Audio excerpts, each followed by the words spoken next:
Is a new high-tech way to figure out how much energy you're using in your home.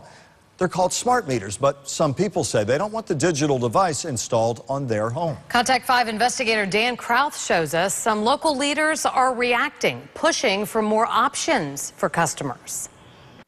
Florida Power & Light is working right now to replace your old analog meter here with a spinning dial with this, a new wireless smart meter. But now some local officials say customers should not be forced to get something they don't want.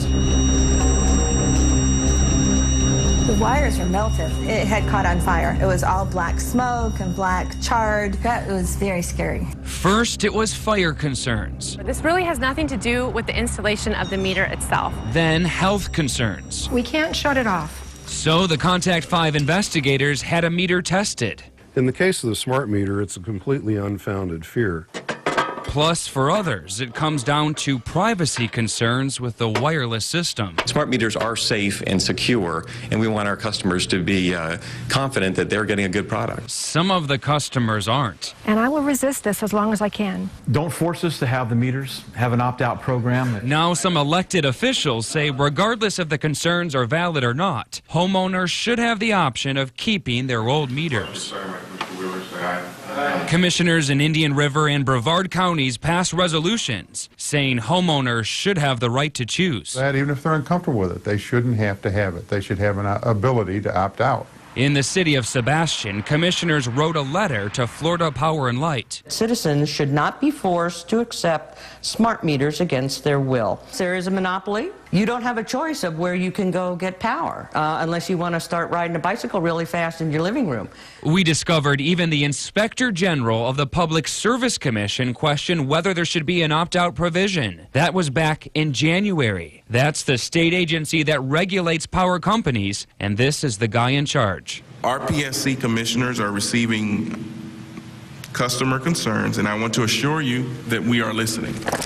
After receiving more than 400 pages of concerns and complaints, he says he's not only listening, he's investigating, but so far hasn't taken any action. In fact, the state commission in charge of protecting you may have no power at all when it comes to opting out. Where does the buck stop? At this point,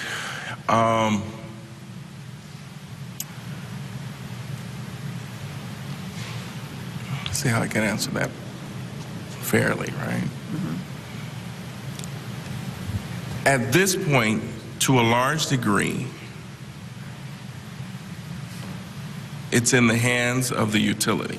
In the hands of the power company itself, the same company that says there aren't enough concerns yet to offer a permanent alternative. For those who still have concerns, and we're talking about less than 0.1% of our customers, we've agreed to temporarily postpone the installation of the smart meter while we work through their unique concerns and look for a long-term solution. I'm on the delay list, whatever that is. These homeowners say a temporary fix isn't enough. They'll be coming to me as one of the last people in the community, but that's not good enough. The Public Service Commission says they don't have a time limit to investigate, but some homeowners want them to act quickly. More than 3 million meters have already been installed, and another million will be in place by next year. Dan Krauth, WPTV, News Channel 5.